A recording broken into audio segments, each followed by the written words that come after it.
Yo guys, mình tất cả các bạn đã quay trở lại với kênh YouTube Thunderstorm Poker của mình.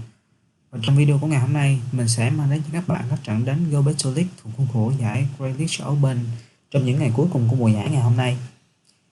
Và đội hình MVP team của chúng ta trong ngày hôm nay sẽ là Skammory Delic, Sable Eye ở vị trí Swap và Lantern ở vị trí Closer. Các trận đánh này được thực hiện sau khi trainer của chúng ta đã thành công đạt được rank Legend trong mùa này, đó chính là trainer Babybon, cũng là một trong những trainer tài năng của Việt Nam ở thời điểm hiện tại.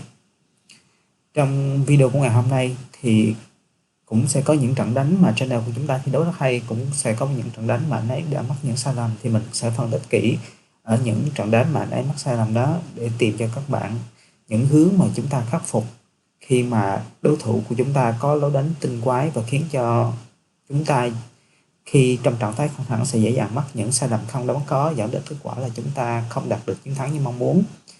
Cụ thể các trận đánh PvP của chúng ta trong ngày hôm nay sẽ có những điểm gì đặc biệt, sẽ có những điểm nào cần chú ý để phân tích. Mình mời các bạn đi vào nội dung chính của ngày hôm nay nào.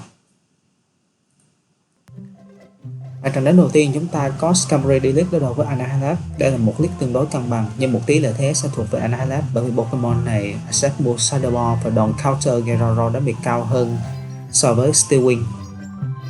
Skammory đã xạ và thả trước đòn Sky Attack. Annihilape đã đao shield đầu tiên và sau đó Annihilape quyết định tung trap move trước khi Skammory có thể sạc đầy đủ thêm một đòn Sky Attack thứ hai, và trainer của chúng ta đã siêu rất chính xác đòn Shadow Ball và nó ngay lập tức phản công lại với đòn Sky Attack thứ hai, và Sky Attack đã thành công lấy được siêu cuối cùng của Annihilape. Ngay lập tức trainer Babybon đã swap sang Lantern và đã draw out Pokemon ở backline của đối phương, đó chính là Shadow Alola Sandslash.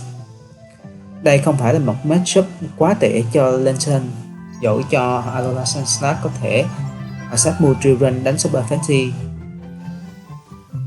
Tuy nhiên các đòn Shadow Claw không phải là stab damage, do đó Lantern của chúng ta vẫn có thể sống sót qua một driven, và càng tuyệt vời nữa khi trainer của chúng ta đã call được đòn Shubei Ice Burn đầu tiên. Trainer của chúng ta đã chấp nhận bỏ Sweep và dành shield còn lại cho Sable Eye, và có lẽ như Pokemon cuối cùng của đối phương vâng đúng như vậy chính là Lantern. Và trong điều kiện mà Sable Eye đang up shield và dẫn trước về năng lượng thì hai đòn Foul Blade kèm với các damage từ đòn Shadow Claw là đủ để KO Lantern.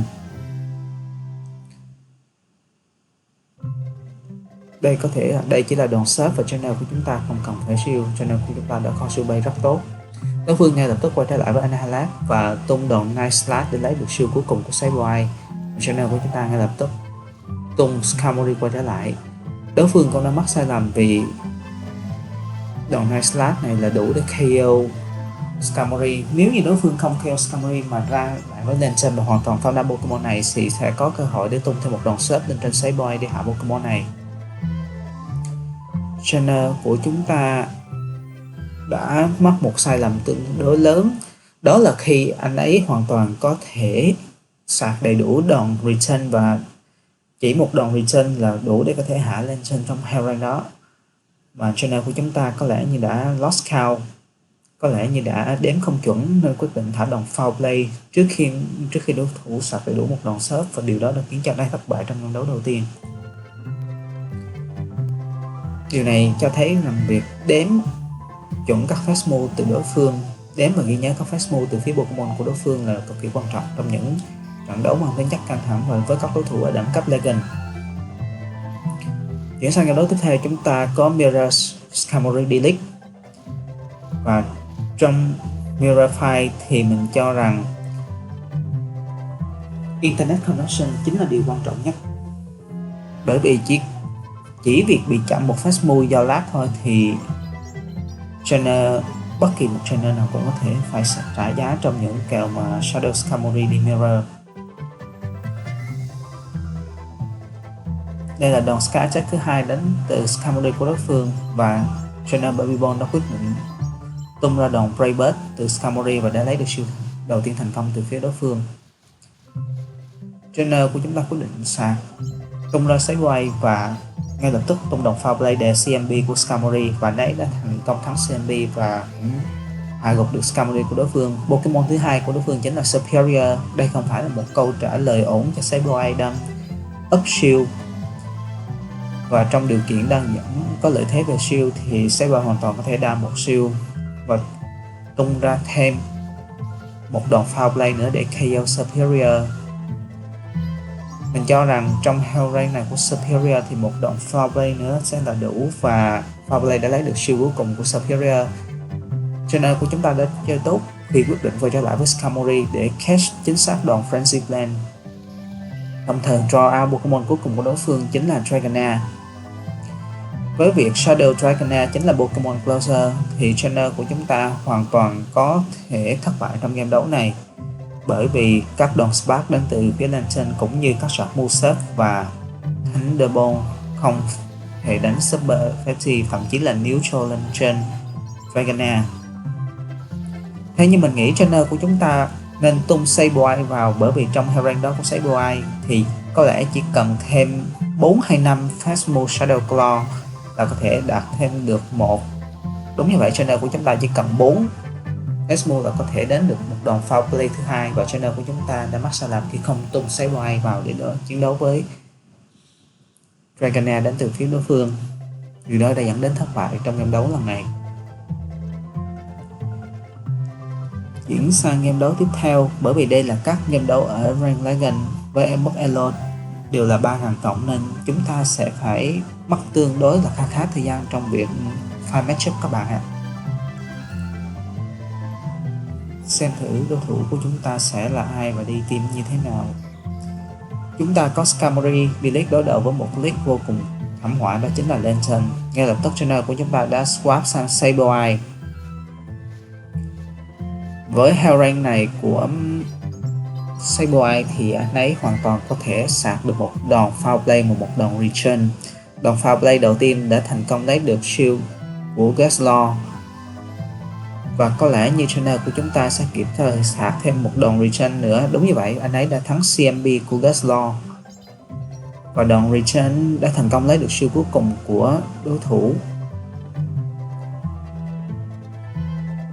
Gasslaw tung đòn Dragon Claw, nhưng đối phương đã chơi cực kỳ tốt khi quyết định undercharge đòn Dragon Claw để tung thêm 2 đòn Dragon Tail chính xác lên trong Sableye. Đây chắc chắn là đòn Brutal Swing, và với việc đối phương vẫn còn đó Lantern thì Skarmory không cần phải shield trong tình huống này. Trainer của chúng ta có lẽ như là sẽ chấp nhận chịu đánh ăn xôi bằng cách sang các đòn Brutal Swing và cố gắng Steel Wing farm down hoàn toàn đối phương, nhưng anh ấy có vẻ như là không đủ HP để thực hiện điều này và bắt buộc phải thả một đòn Sky Attack để hạ gục Gasslaw. Khi Lantern của đối phương quay trở lại, anh ấy đã tung ra Lantern của chính mình, và ở backline đối phương có Gudra. Đây là một hard team, hard counter toàn tập đối với team của trainer Barbibon. Do đó thất bại trong game đấu này hoàn toàn không phải do sai lầm mà chỉ là do hên xui. Với những Pokemon rồng như là Gasslaw và Gudra, những Pokemon rồng có chỉ số HP và phòng thủ cũng tương đối là khá ở giải Graylich, thì việc chúng ta sở hữu một Lantern ở backline sẽ tương đối là khó nhằn trong việc lật kèo nếu như chúng ta thua league.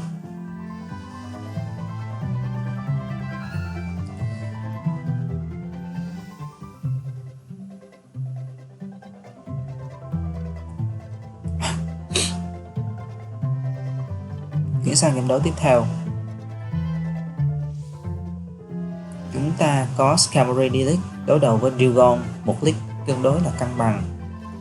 Một tí lợi thế sẽ thuộc về Dewgong khi Pokemon này sẽ có thể tung đòn Ice Wing để giảm sức tấn công của Skarmory trước.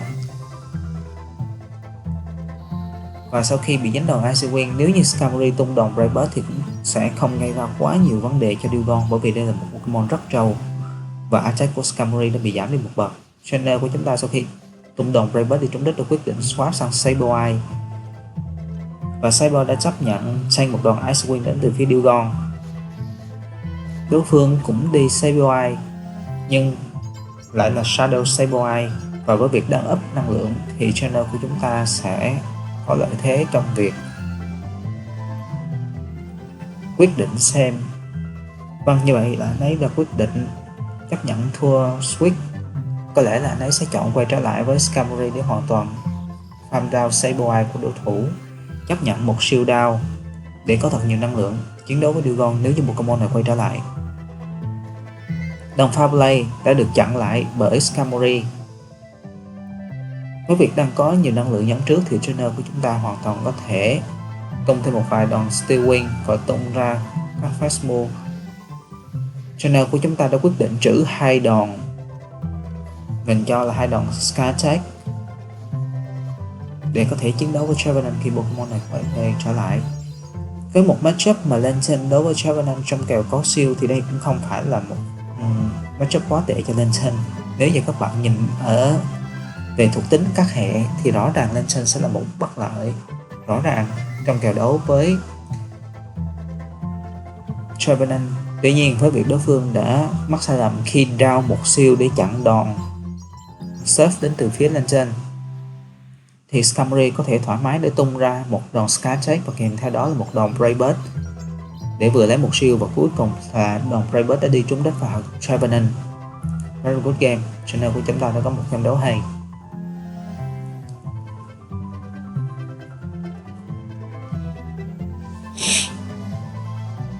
Chuyển sang game đấu tiếp theo, chúng ta có Skarmory D-League đối đầu với một Halic đó là Feraligatr. Feraligatr có bộ move là Shadow Claw được update trong giải này, và do đó Pokemon này hoàn toàn có thể áp đảo Skarmory trong các kèo có shield. Skarmory quyết định tung đòn Brave Bird và đối phương đã call shield chính xác. Và sau khi Feraligatr tung một đòn Friend chính xác lên trên, đối phương đã quyết định swap sang Lickitung. Đây sẽ là một matchup tương đối là khó khăn cho Lantern, bởi vì Lickitung sẽ chọn đi move Body Slam và Power Whip. Đòn Power Whip sẽ đánh super effective lên các Pokemon hệ nước như Lantern.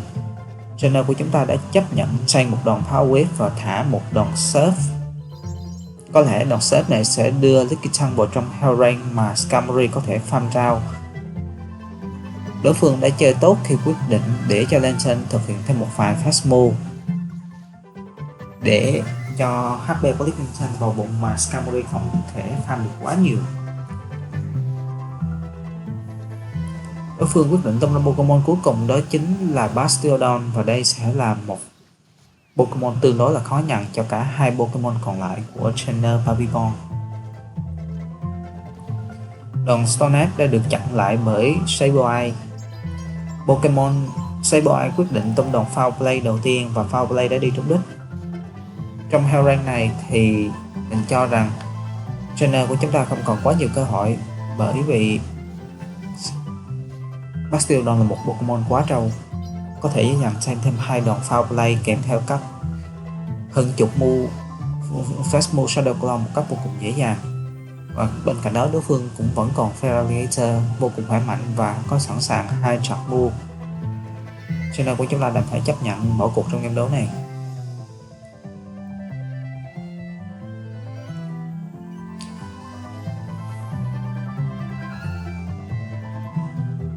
Vâng, đôi khi ở Go Battle League các bạn sẽ tìm thấy những game mà nguyên một đội hình của chúng ta sẽ bị khắc chế hoàn toàn tập bởi các team của đối phương.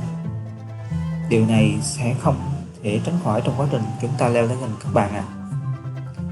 Game đấu tiếp theo chúng ta có Mantine League, và đây là một league mình cho rằng là sẽ tương đối dễ chịu cho Skarmory. Mặc dù Water Balls hay Ice Beam sẽ đánh neutral, tuy nhiên đòn Brave Bird và Sky Attack kèm theo những Fast Move Steel Wing của Skarmory vẫn là nguy hiểm hơn so với các move của Mantine. Trainer của chúng ta sau khi tung đòn Brave Bird trúng đích nên cho Mantine đã quyết định swap sang Sableye, và đối phương đã có câu trả lời cho Sableye là Empoleon. Tuy nhiên đây không phải là một câu trả lời tốt, bởi vì Sableye sau khi swap trước đã tích lũy năng lượng nhận trước Empoleon, và từ đó trainer của chúng ta hoàn toàn có thể đam một siêu và giành chiến thắng. Switch. Pokemon cuối cùng của đối phương chỉ là Sandslash, và trong matchup này thì Sableye hoàn toàn có thể lấy được cả hai shield của Sandslash bởi 2 đòn Foul Play, từ đó tạo điều kiện cho Lantern và Skarmory có thể kết thúc trận đấu này.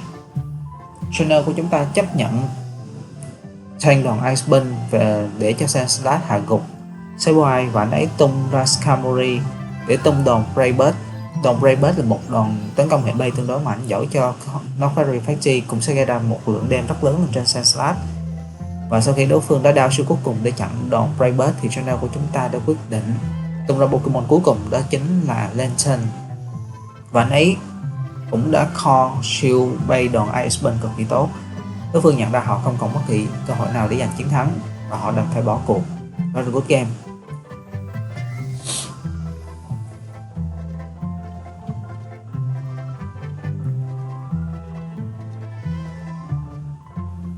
Ở game đấu tiếp theo, chúng ta có Skarmory đối đầu với Shadow Alola Sandslash.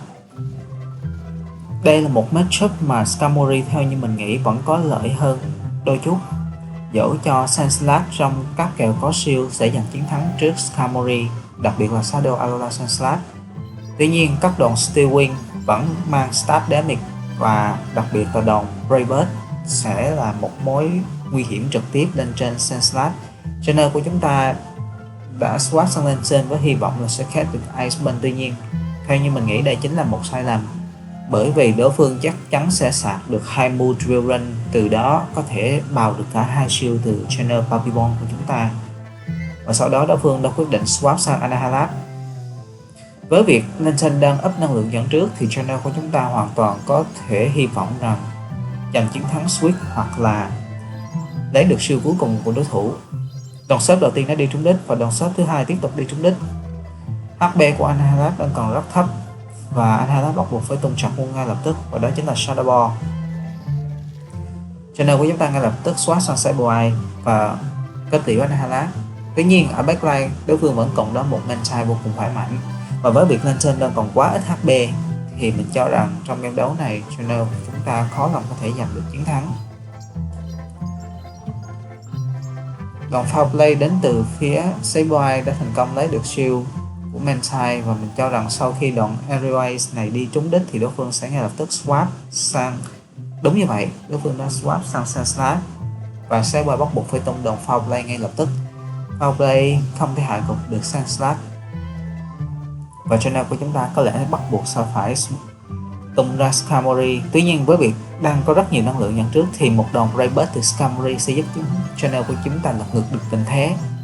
Braybird đến từ phía Skarmory, thêm một đòn Spark từ phía Lantern đã đủ để KO Mantine. Trainer của chúng ta đã có một chiến thắng vô cùng ngoạn mục. Đó là good game.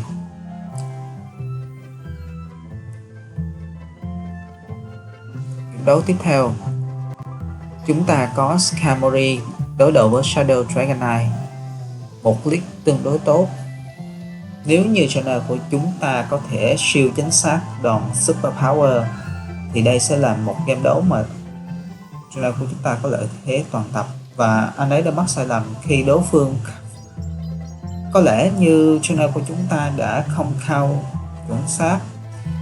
Mình phải nói thêm một tí ở đây, đó chính là nếu như chúng ta có kèo Skarmory đối đầu với Shadow Dragonite thì khi mà Skarmory sạc vừa đủ 7 Fast Move Steel Wing thì Shadow Dragonite mới sạc đủ đòn Super Power.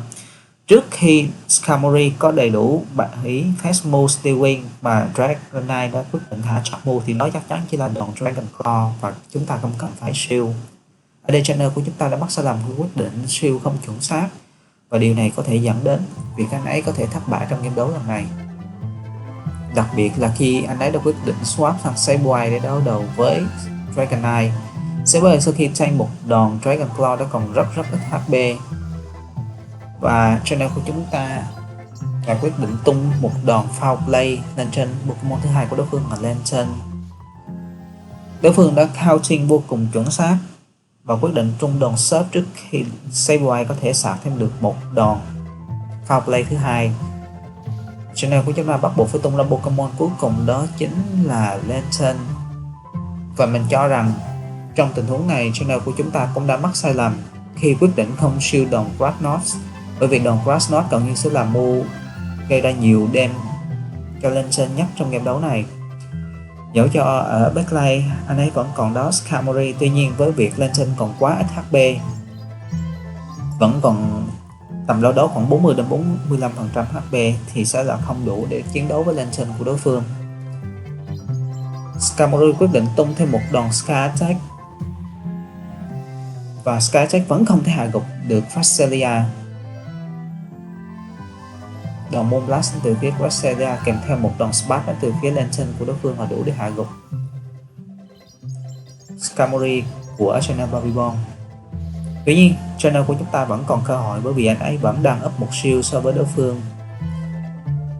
Và nếu như đối phương base đòn sub và sau đó là đòn Thunderbolt thì Channel của chúng ta sẽ gặp rắc rối. Tuy nhiên anh ấy đã kịp thời tung một đòn Thunderbolt để kết liễu Lantern của đối phương trước khi Pokemon này có thêm một Charmo và đối phương bắt buộc phải đầu hàng và revert game.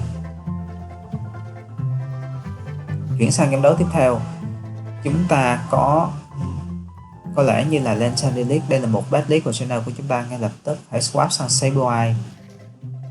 Không có lẽ như là league Skarmory đối đầu với Anahalab, mình cũng không rõ nữa, bởi vì đây là một trận đấu mà Channel của chúng ta có lẽ như đã không quay được một nửa trận đầu tiên.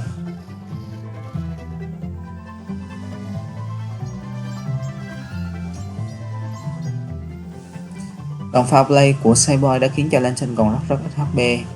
Nhưng Pokemon này đã kịp thời tung thêm một đòn Surf để KO Sableye và revert game.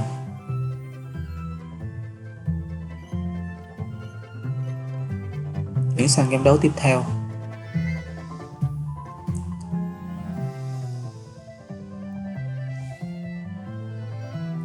chúng ta có Skarmory Deluxe đối đầu với Tentacruel Shadow.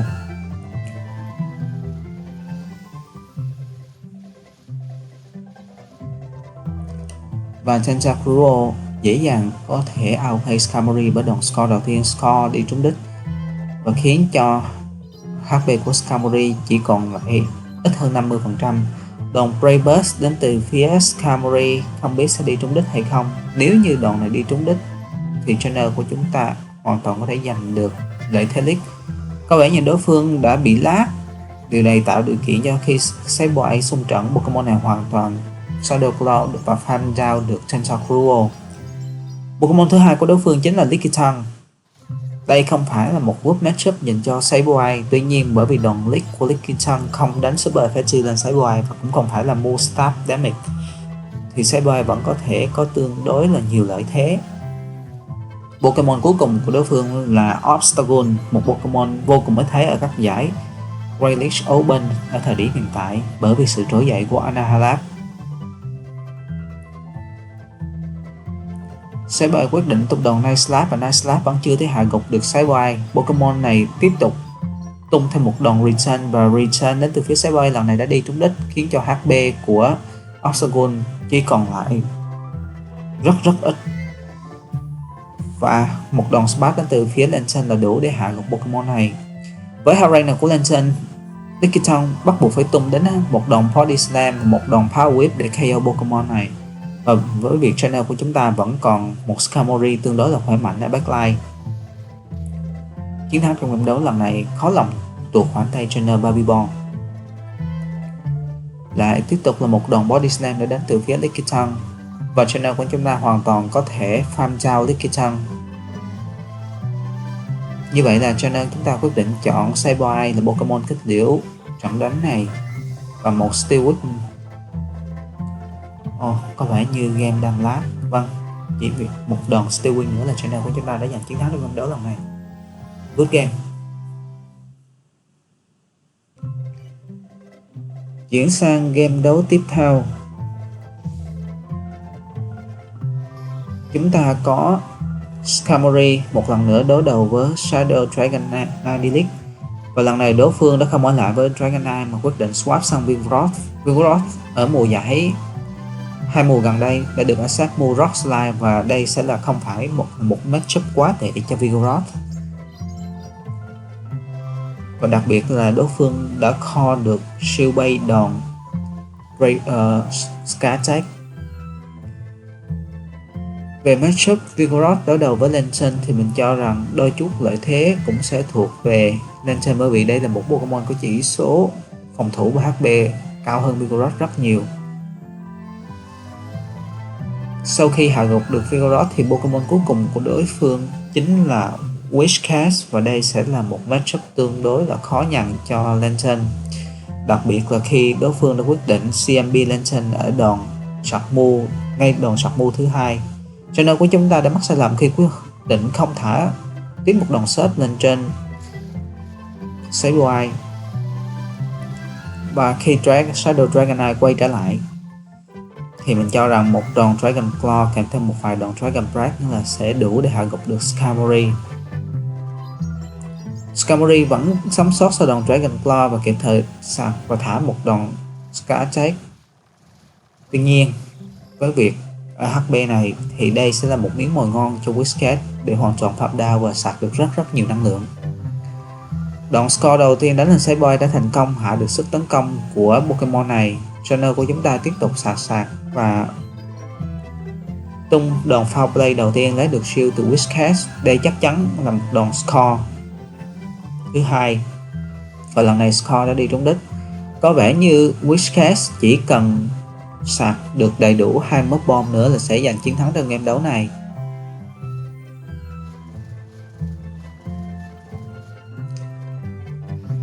Và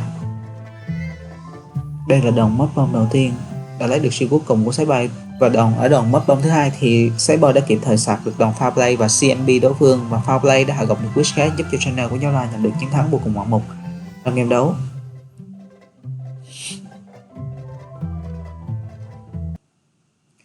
Các trận đánh PvP của mình trong khuôn khổ giải Graylich với MVP Team Skarmory, Sableye và Lantern trong video ngày hôm nay đến đây là kết thúc. Xin cảm ơn channel Babybon đã tài trợ cho mình những trận đấu tuyệt vời để gửi đến cho các bạn. Và vẫn như mọi khi, nếu như các bạn thấy những sim và những tip mà mình chia sẻ là hay và có hiệu quả giúp cho các bạn đánh PvP tốt hơn, mình hy vọng rằng các bạn sẽ để lại cho mình một like, một subscribe, một comment và đặc biệt là share các video của kênh Thunderstorm Pogo trở nên rộng rãi hơn. Điều này sẽ tạo nên động lực cho mình tiếp tục làm ra những video có chất lượng cao hơn gửi đến cho các bạn trong thời gian đến, và đặc biệt là trong mùa sau. Chúc cho các bạn trong những ngày cuối cùng của mùa giải này lên rank thật thành công. Chào tạm biệt tất cả các bạn.